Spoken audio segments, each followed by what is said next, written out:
Anak-anakku semua, hari ini kita akan praktikum modul ketiga, yaitu larutan.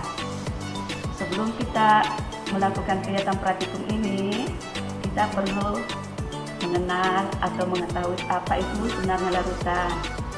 Larutan itu di dalam lab kimia, khususnya kita untuk praktikum atau penelitian, itu sangat penting untuk diketahui. Karena pada umumnya bahan yang ada digunakan di dalam lab itu berupa larutan. Nah, sekarang anak-anakku sekalian, apa itu larutan? Kita perlu tahu larutan itu campuran homogen antara dua zat atau lebih. Larutan terdiri atas zat yang terlarut dengan pelarutnya sendiri. Zat terlarutnya itu yang jumlahnya biasanya sedikit, larutnya itu banyak, jumlahnya pelarutnya itu biasa disebut dengan solvent, terlarut solut.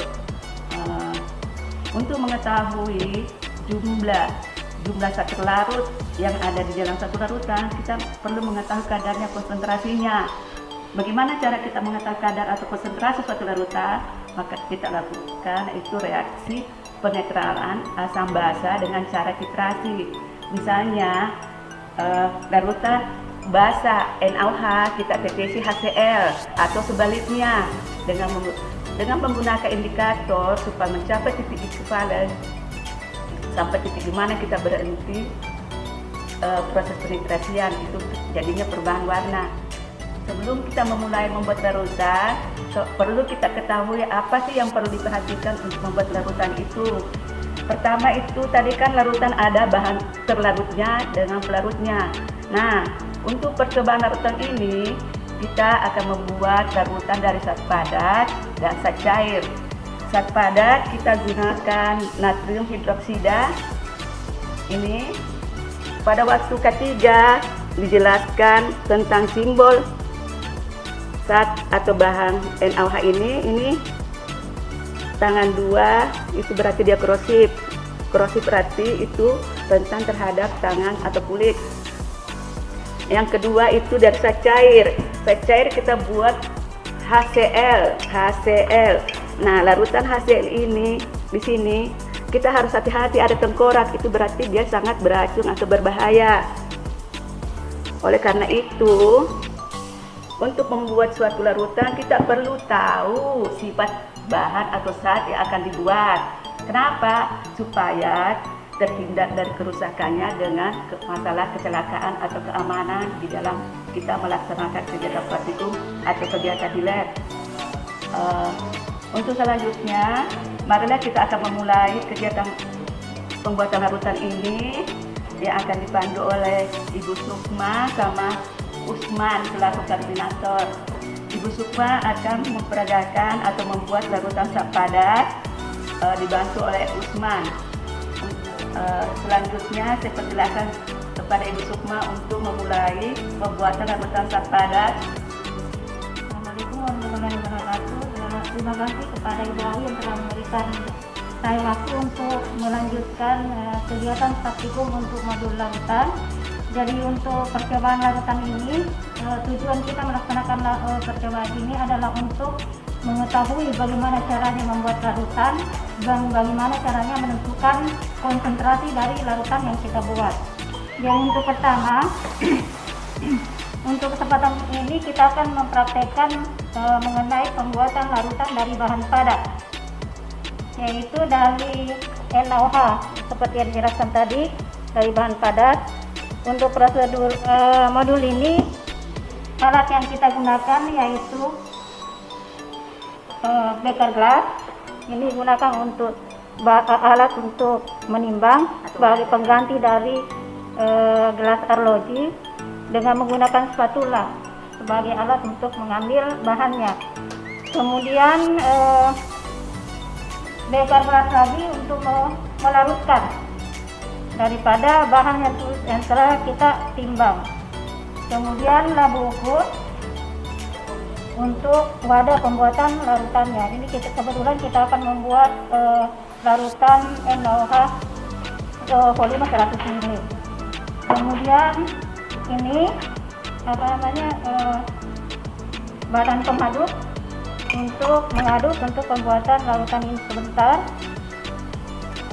serta pipet tetes pada saat kita akan menghitung atau menentukan konsentrasi larutan yang kita buat untuk titrasi. Selanjutnya pipet tetes digunakan untuk menambahkan indikator PP pada bahan yang akan kita titrasi dalam rangka penentuan konsentrasi bahan yang kita buat. Baiklah, sekarang kita mulai praktikum ini dengan menimbang bahan yang akan kita gunakan sesuai dengan prosedur. Adik-adik mungkin bisa lihat pada prosedur di modul yang telah dibagikan, yaitu larutan 1. Jadi di sini ada prosedur tentang pembuatan larutan dari bahan padat. Jadi ada cara kerjanya, adik-adik bisa sambil melihat prosedur ini mungkin dibaca baik-baik. Prosedurnya di sini ada menimbang, jadi menimbang bahan yang akan kita buat sebanyak 4 gram. Oke, kita mulai menimbang bahannya. Jadi untuk menimbang bahan, alat yang kita gunakan awalnya disimpan atau diletakkan di timbangan. Kemudian karena ini alat ada beratnya, maka kita stabilkan timbangannya dulu dengan menekan ter. Jadi alat sudah tidak terhitung dan angka di timbangan menunjukkan angka 0. Kemudian kita mulai menimbang tambah bahannya sebanyak 4 gram.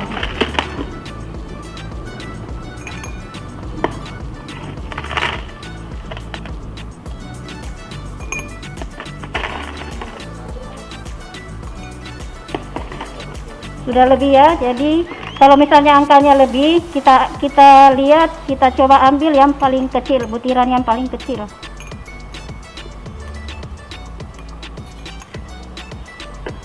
Masih lebih.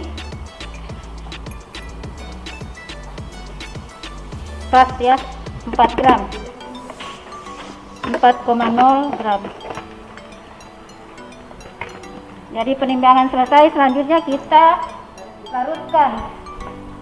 Tetapi sebelum kita masukkan bahan yang akan dilarutkan, sebelumnya kita masukkan dulu aquades. Jadi ini adalah aquades, kita masukkan kurang lebih 60 ml. Kemudian kita masukkan bahan yang akan kita larutkan. Diaduk pakai batang pengaduk sampai larut.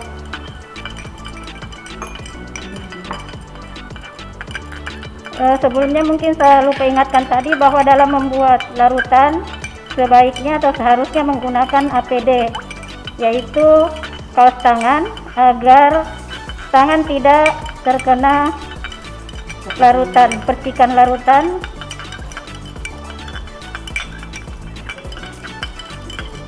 Jadi kita aduk sampai larut. Kalau untuk bahan NaOH ini relatif lebih cepat larut. Jadi hanya dengan menggunakan batang pengaduk biasa seperti ini bisa dilakukan untuk membuat larutan. Tapi untuk bahan-bahan tertentu biasanya kita menggunakan magnetic stirrer.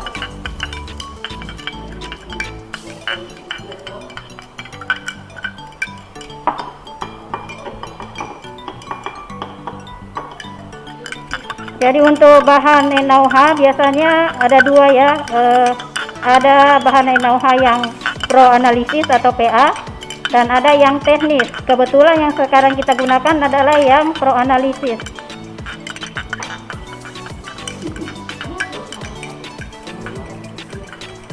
Jadi prosedur bisa dibaca di penuntun untuk lebih jelasnya, yang telah mungkin dibagikan oleh asisten. Jadi sudah ya, ini bahan NaOH-nya sudah larut. Selanjutnya kita pindahkan ke labu ukur 100 ml. Jadi ini adalah labu ukur 100 ml yang akan digunakan untuk membuat larutan NaOH ini. Pada saat kita tahap awal pembuatan larutan, sebelum kita masukkan ke labu, kita tambahkan dulu atau kita masukkan dulu aquades ke dalam labu untuk mengurangi reaksi.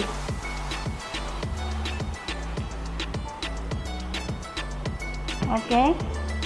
Sekarang kita masukkan larutan yang atau bahan NaOH yang sudah larut dengan bantuan batang pengaduk.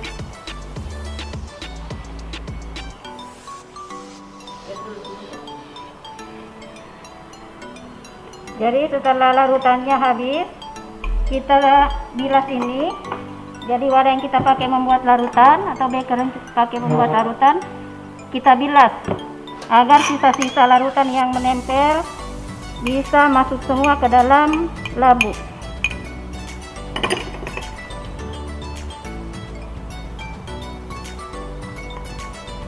Ulangi beberapa kali sampai betul-betul bersih. Ini berfungsi untuk mengurangi error atau meningkatkan ketelitian pembuatan larutan yang kita lakukan.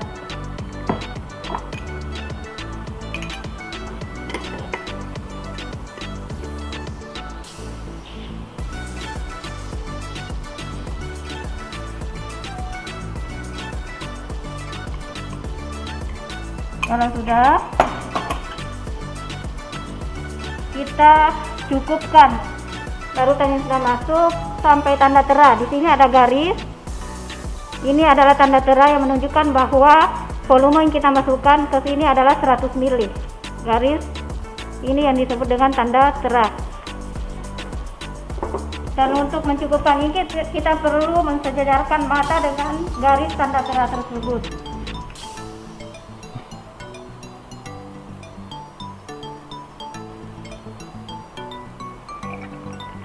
Kalau untuk mencukupkan, karena ini labu semprotnya cukup besar, jadi otomatis volume air yang keluar banyak. Jadi untuk menjaga agar ini tidak lewat atau tidak berlebih, kita gunakan pipet tetes. Jadi aquadesnya kita cukupkan pakai pipet tetes.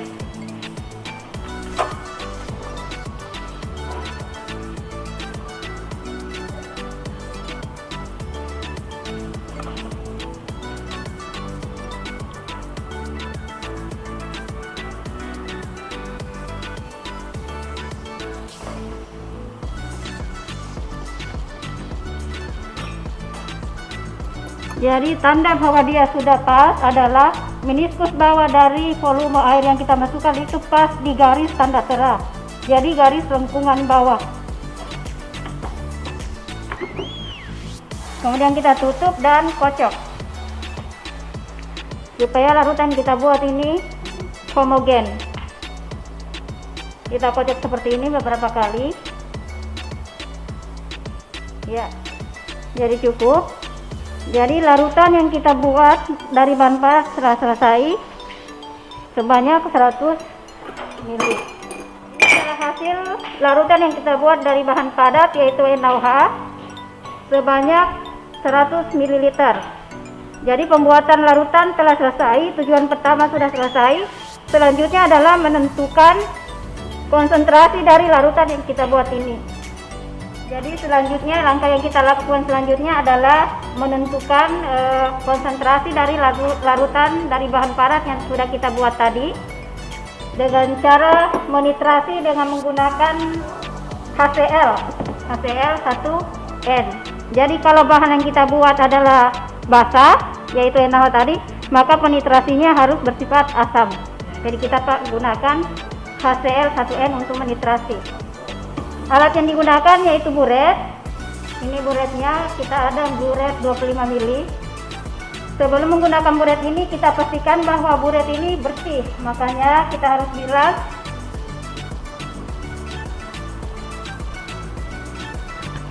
Bilas untuk selain untuk membersihkan buret, juga untuk memastikan bahwa di dalam buret ini tidak ada gelembung udara. Jadi setelah diisi air atau aquades, kita keluarkan dengan memutar keran yang ada. Jadi di situ kelihatan bahwa ada gelembung udara. Jadi untuk menurunkan gelembung udara itu kita bilas pakai aquades.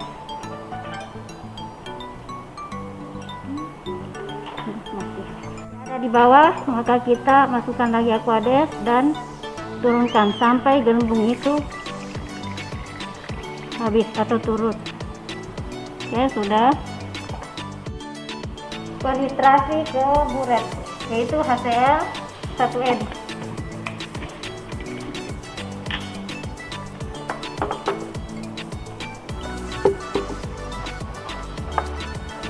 Kita masukkan.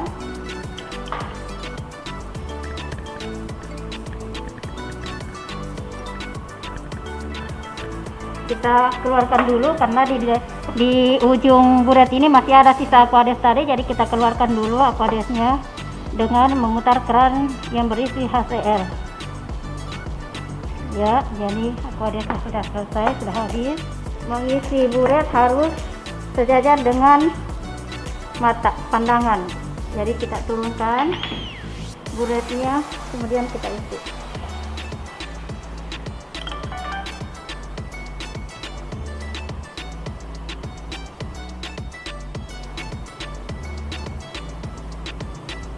Setelah itu sampai di 0. Kalau misalnya larutan di dalam buret berlebih, kita keluarkan dengan memutar keran sampai larutan di angka 0. Masih lebih, jadi mengurangi, mata harus dikala. Oke, jadi sudah pas di 0. Sekarang kita naikkan kembali buretnya untuk melakukan titrasi. Bahan yang akan kita titrasi adalah larutan yang tadi, yang telah dibuat tadi. Ini hanya sebanyak 25 ml. Jadi kita pipet dulu 25 ml ke dalam Erlenmeyer. Kemudian ini kita pipet sebanyak 25 ml. Kita pindahkan dulu ke beker. Kemudian pipetnya sudah kita beri label HCl untuk menjaga agar tidak terjadi pipetnya tidak tertukar dengan pipet NaOH, karena ini akan mempengaruhi terhadap percobaan. Kita pasang bawah pipetnya, kita kempeskan dulu, kemudian kita pipet bahan atau larutan yang sudah dibuat sebanyak 25 ml sampai tanda tera. Ini ada tanda teranya yang menunjukkan bahwa sampai larutan ini adalah 25 ml. Kita pipet dengan kita menyedot dengan memencet tanda S di bawah pipet. Jadi ada tanda S di bawah pipet yang di tengah, kita pencet untuk mengisap.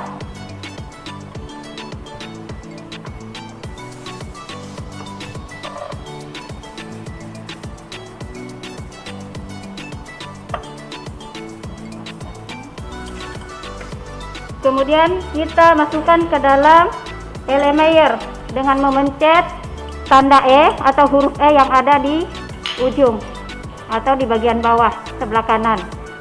Kita pencet untuk mengeluarkan larutan dari pipet.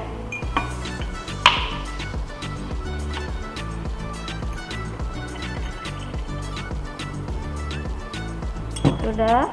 Selanjutnya kita tetesi dengan indikator PP sebanyak 3 tetes. Jadi ini kita tetesi dengan indikator PP sebanyak 2-3 tetes.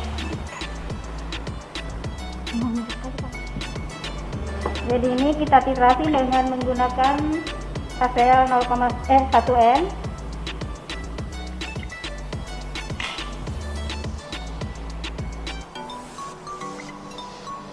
Jadi ini tuh.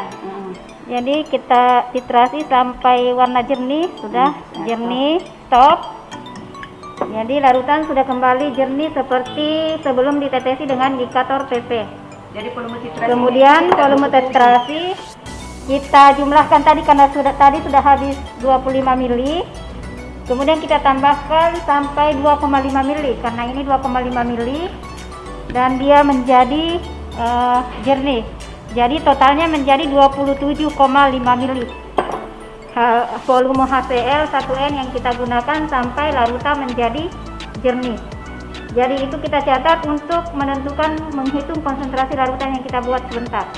Proses titrasi sudah selesai kita lakukan dan volume titrasi HCl yang kita gunakan sampai larutan menjadi jernih juga sudah kita tahu. Itu akan kita gunakan nanti pada saat perhitungan. Jadi yang perlu ditahu untuk perhitungan adalah berat sampel NaOH tadi yang digunakan. Berat sampel NaOH tadi yang digunakan itu 4 gram.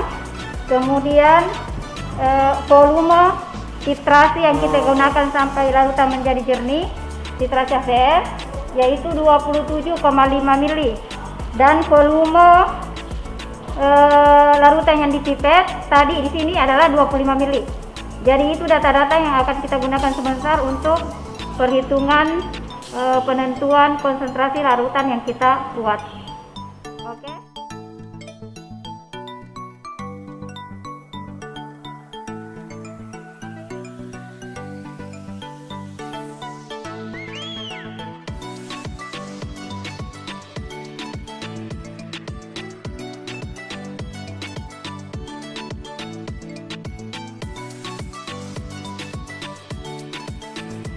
Baiklah adik-adik sekalian, sekarang kita lanjut ke olah data atau perhitungan data yang telah kita praktekkan tadi. Yang di sini kita akan hitung konsentrasi larutan yang kita buat. Sebenarnya konsentrasi yang kita buat tadi itu bisa langsung dihitung dengan menggunakan rumus ini. Jadi bisa dilihat konsentrasi NaOH yang dibuat itu sama dengan berat NaOH yang ditimbang. Tadi di sini ada ya, berat NaOH padat yang ditimbang itu 4 gram dibagi dengan berat ekivalen NaOH atau berat molekul NaOH. Itu bisa kita hitung dari sistem periodik. Jadi tabel sistem periodik ada berat NaOH itu berapa, N itu berapa, Na itu berapa, O itu berapa, dan H itu berapa. Jadi itu dijumlahkan, itu totalnya menjadi 40. Jadi 40. Kemudian dikali dengan volume larutan. Volume larutan yang kita buat cari adalah 100 mili. Ini ya, volume larutan NaOH yang dibuat adalah 100 mili. Jadi bisa kita langsung hitung. Itu sama dengan berat NaOH 4 gram dibagi dengan berat ekivalen NaOH itu adalah 40. Berat Na ditambah berat O ditambah H itu 40. Nanti bisa dihitung sendiri dengan melihat tabel sistem periodik dikali dengan volume larutan yaitu 100. Ini karena di rumus di penulis yang adik-adik punyai yang disebarkan, volume larutan itu dibuat dalam bentuk dalam satuan liter. Jadi ini kita rubah menjadi 0,1 liter. Itu sama dengan 4/4 sama dengan 1. Jadi konsentrasi larutan yang kita buat adalah 1N. Ini konsentrasi larutan yang kita buat kalau dihitung itu adalah 1N. Jadi untuk membuktikan apakah betul larutan yang kita buat 1N itu betul 1N, kita hitung lagi berdasarkan titrasi yang kita laksanakan tadi. Oke, sekarang kita akan membuktikan apakah betul larutan yang kita buat tadi 1N sesuai dengan hasil perhitungan atau tidak. Yang kita titrasi tadi ya, kita hitung berdasarkan data-data yang kita peroleh dari hasil titrasi. Sekarang konsentrasi.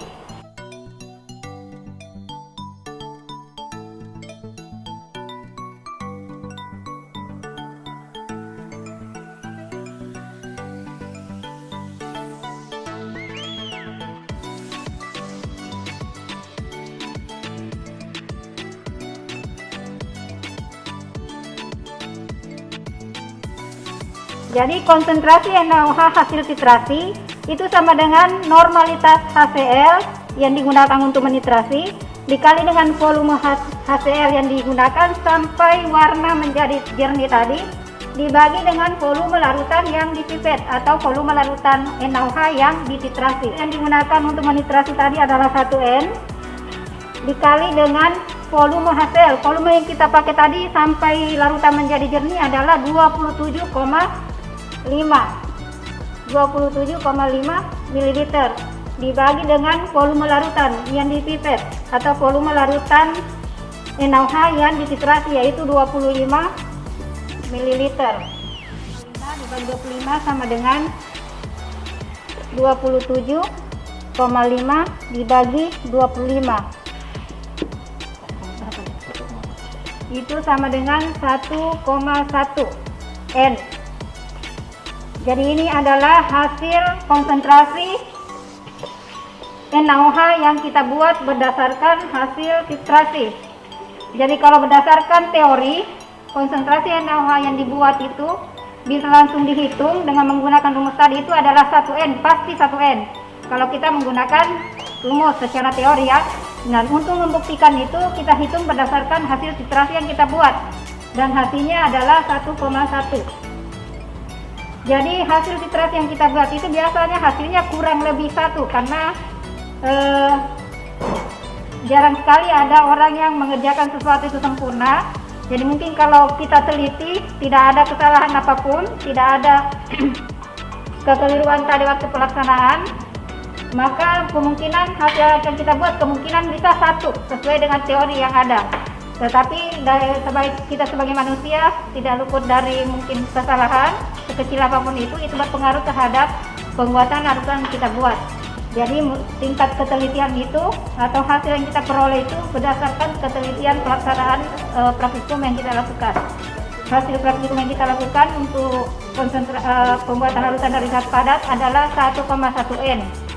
Jadi lebih dari 0,1 N dari teori yang ada. Tapi itu tidak apa, masih bisa dibenarkan.